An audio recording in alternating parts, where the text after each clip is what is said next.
नमस्कार, आप देख रहे हैं न्यूज एक्सप्रेस। मेरा नाम है ऋतिक ठाकुर। इस वक्त एक तस्वीर पूरे भारत में ही नहीं बल्कि यूं कहें इंटरनेशनली सोशल मीडिया पर बहुत ज्यादा वायरल है। जब सर्जियो गौर भारत आए और कश्मीर में वो डल लेक पर पहुंचते हैं और शिकारा राइड का जो मजा है वो उन्होंने लिया, लेकिन उनका भारत आना और उसके बाद कश्मीर में पहुंच जाना, क्योंकि कश्मीर हम सभी ने देखा 22 अप्रैल को जब एक घटना हुई जिसके बाद बोला गया कि पाकिस्तान बार बार कहता रहा कि नहीं हमने कोई हमला नहीं किया, लेकिन सभी को पता था कि पाकिस्तान ने वो हमला किया और उसके बाद वहां पर टूरिस्टों को पहुंचने में डर लग रहा था। लेकिन सर्जियो गौर का वहां जाना, डल लेक पर शिकारा राइड एंजॉय करना, ये बताता है कि आज भारत में कश्मीर में आना कितना सेफ है।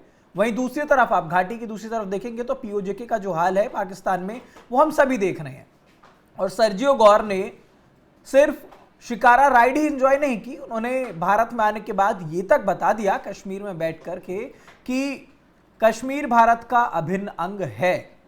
यानी कि जो पाकिस्तान बार बार अमेरिका के दर पर जाकर के सर झुकाता रहा, अमेरिका जब भारत आया तो अमेरिका ने ये बता दिया कि आखिरकार कश्मीर पर हक किसका है और कश्मीर को लेकर के इंटरनेशनली अमेरिका क्या सोचता है। और इसी पर थोड़ी सी चर्चा भी करेंगे क्योंकि पाकिस्तान बहुत तिलमिलाया हुआ है, बौखलाहट है पाकिस्तान को। कश्मीर को इस तरीके से अमेरिका ने क्यों बोल दिया कि वो भारत का भिन्न अंग है। मेरे साथ अरविंद तेजावत फॉरेन एक्सपर्ट हैं, बहुत स्वागत है सर आपका न्यूज एक्सप्रेस पर।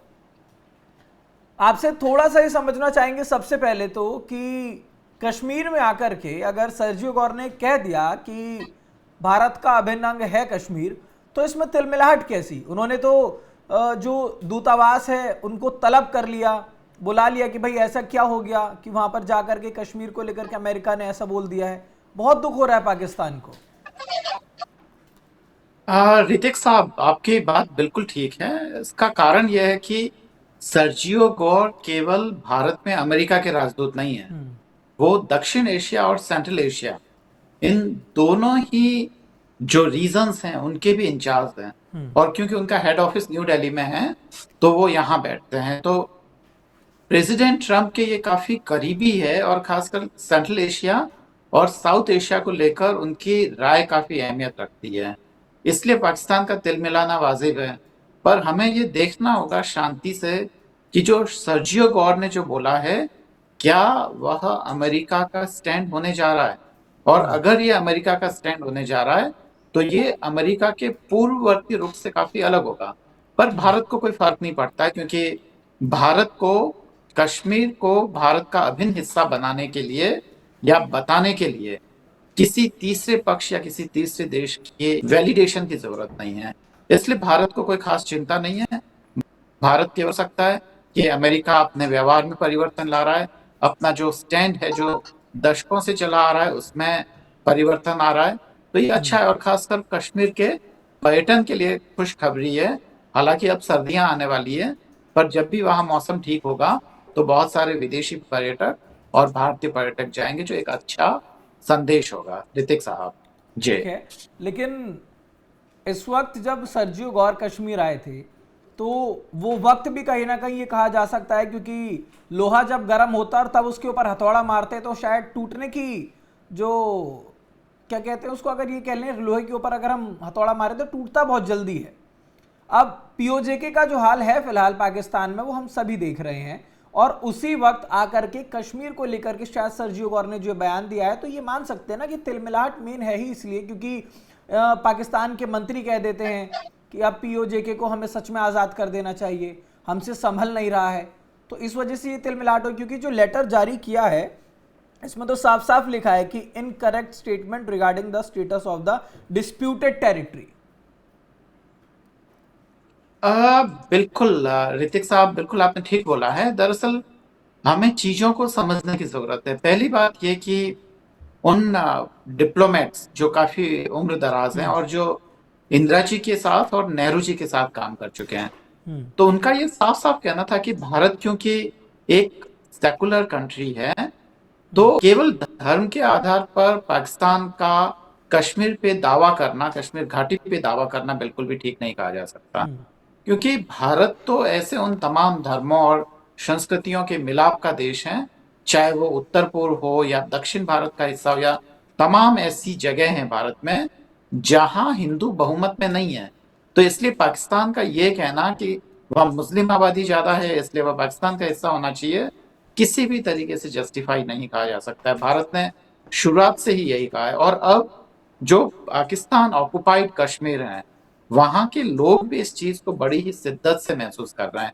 और अगर उनकी आप मांगे देखेंगे तो काफी आश्चर्यजनक है, काफी सुखद भी है कि वो कह रहे हैं कि जो खासकर कश्मीर की बाउंड्री पर पाकिस्तान ने जो सेनाएं वो तान रखी है, खासकर जिसको हम लाइन ऑफ कंट्रोल बोलते हैं, तो वहां पे लाइन ऑफ कंट्रोल पे जो पाकिस्तानी फौज ने अपनी जो सोल्जर्स वगैरह वो तैनात कर रखे हैं वो हटाए जाने चाहिए।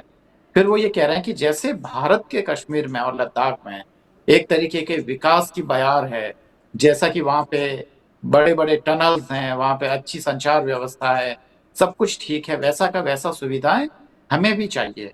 तो पाकिस्तान के लोगों में एक खास तरीके का असंतोष है और वो ये चाहते हैं कि अगर जो पाकिस्तान के हुक्मरानों की नीतियों के कारण अगर उन्होंने भारत विरोध नहीं किया होता तो वो काफी बेहतर होता। तो जाहिर है कि जो पाक ऑक्युपाइड जो जम्मू और कश्मीर है, वहाँ के लोगों में भी ये काफी ख्वाहिश है, ये काफी पाकिस्तानी हुकूमत के प्रति एक खास तरीके की नाराजगी है। और वो मुझे लगता है कि कुल मिलाकर जो भारत की जो दशकों से चली आ रही नीतियां हैं उस पर एक तरीके से उनका सहमत या स्टैंप है कि हाँ हम मानते हैं जो भारत सरकार कर रही थी वो ठीक कर रही थी। ऋतिक ठीक है, साहब। लेकिन अब जैसे अमेरिका की हम बात करें तो जब पहलगाम अटैक हुआ उसके बाद पाकिस्तान सबसे ज़्यादा जिस सहारे की भूख में था वो अमेरिका ही था, चाहे जो हो। एट द एंड ये तो कहा जा सकता है चाहे कोई भी ट्रंप को कितना भी ट्रोल करे, लेकिन दुनिया का दरोगा फिलहाल डोनाल्ड ट्रंप कहलाते हैं, एक अच्छी खासी सुपर पावर वो हैं। और जिस अमेरिका के दर पर बार बार पाकिस्तान सर झुका रहा था, सजदे कर रहा था उनके, यूं कह लें, आज वो अमेरिका आकर के अगर इस तरीके का बयान देता है तो कहीं ना कहीं आज ये शहबाज शरीफ को, आसिम मुनीर को ये महसूस ज़रूर हो रहा होगा कि शायद हमने जितनी बातें ट्रंप से की हैं उन सारी बातों का कोई हल निकला नहीं है, क्योंकि ये तो जा करके कुछ और ही बात कर रहे हैं। ये तो शायद भारत के ज़्यादा सगे लग रहे हैं देखने में। ऋतिक साहब, ये अंतर्राष्ट्रीय राजनीति में एक बहुत बड़ी सीख भी है कि गुलामों का कभी कोई भविष्य नहीं हो सकता। जो जर खरीद जो पैसों से गुलाम खरीदे जाते हैं उनका केवल एक ही भविष्य होता है कि जब जरूरत आ जाए तो उनका इस्तेमाल कर लिया जाता है। आप देखिए कि 9/11 से पहले आतंकवाद को लेकर पाकिस्तान का और अमेरिका का क्या रुख था। फिर जॉर्ज डब्ल्यू बुश ने जब पाकिस्तान को या तो आप हमारे साथ हैं या अफगानिस्तान के तालिबान के साथ में, तो पाकिस्तान ने एकदम बिल्कुल यू टर्न लेते हुए अपना क्या रुख बदला था। इसका कारण ये था कि वो गुलाम है, अमेरिका का गुलाम है। अगर एक बार अमेरिका वर्ल्ड बैंक और आईएमएफ को अगर पाकिस्तान को बेल आउट पैकेज के लिए मना कर दें तो पाकिस्तान की इकोनॉमी धराशायी हो जाएगी। और अमेरिका भी बहुत अच्छे से इस्तेमाल करना जानता है, बहुत बेहतरी से इस्तेमाल किया खासकर कोल्ड वॉर के जमाने में, क्योंकि अमेरिका ये जानता है कि ये जो पैसे दे रहा है पाकिस्तान वापस हथियार खरीद के हमें लौटाने वाला है या फिर करप्शन के जरिए वापस हमारे पास हमारी बैंकों में ही आने वाला है। जब हमारे ही बैंकों में आ रहा है तो डेवलपमेंट प्रोजेक्ट भी हमारे यहाँ पर होंगे और पाकिस्तान की जो भूखी नंगी आवाम है वो उसी हालत में रहेगी जिस हालत में दशकों से है। तो यह पाकिस्तान के हुक्मरान समझते हुए भी समझना नहीं चाहते, क्योंकि समझने पर उनको अपने जो तमाम प्रिविलेज हैं उनमें कटौती करनी पड़ेगी। और यही कारण है कि जर खरीद गुलामों का केवल इस्तेमाल होता है, उनके रायों का कोई सम्मान नहीं होता है। पर वहीं दूसरी ओर भारत ने अंतर्राष्ट्रीय स्तर पर जो भी आज इज्जत कमाई है वह अपनी नीतियों के कारण कमाई है। जब पाकिस्तान आतंकवाद को अपनी नीति बना रहा था तब भारत में 5 वर्षीय योजनाएं चल रही थी, 20 सूत्रीय कार्यक्रम लागू थे। हमने हमारे जमाने में खासकर हम आईटी की एक बहुत बड़ी ताकत बनकर उभरे। हमने जो खासकर हरित क्रांति है, जब अमेरिका ने हमें अनाज देने से मना कर दिया, हम उसमें ताकत बनकर उभरे। हम स्पेस टेक्नोलॉजी और खासकर परमाणु ताकत बनकर उभरे। तो जब पाकिस्तान हमारे खिलाफ केवल उसकी सारी शक्तियां जाया हो रही थी तब भारत कहीं शांति से अपने विकास के कार्यक्रमों को आगे बढ़ा रहा था। तो ये अंतर्राष्ट्रीय राजनीति में उन हुक्मरानों के लिए एक सीख है, उन नेशंस के लिए एक सीख है जो कि केवल और केवल रिलीजन के नाम पर अपना भविष्य तय करना चाहते हैं और केवल धर्म के आधार पर, जो कि एक मध्यकालीन फिनोमिनन है, उस मध्यकालीन फिनोमिनन के सहारे जो आगे अपनी नीतियों का निर्माण करेगा, उनका हस्त्र वही होगा ऋतिक साहब, जो पाकिस्तान का वाहन है। ठीक है, तो फिलहाल सर्जियो गौर का वो बयान जिसने पाकिस्तान की नींद उड़ा कर रख दी है, और पाकिस्तान बार बार ये सोचने को मजबूर है कि हमने आखिरकार अमेरिका के साथ कैसे रिश्ते बनाए हैं, क्योंकि कश्मीर पर जो उन्होंने बोला है उससे कहीं ना कहीं पाकिस्तान की दिल को कहीं ना कहीं दर्द ज़रूर हुआ है। फिलहाल देखना होगा कि आने वाले समय में पाकिस्तान इस पर क्या एक्शन लेता है, क्योंकि एम्बेसी से लोगों को तलब तो पाकिस्तान ने कर लिया है। फिलहाल इस खबर पर आपकी क्या राय है, हमें कमेंट बॉक्स में ज़रूर बताइएगा। देश दुनिया से जुड़ी तमाम खबरों के लिए देखते रहिए न्यूज़ एक्सप्रेस।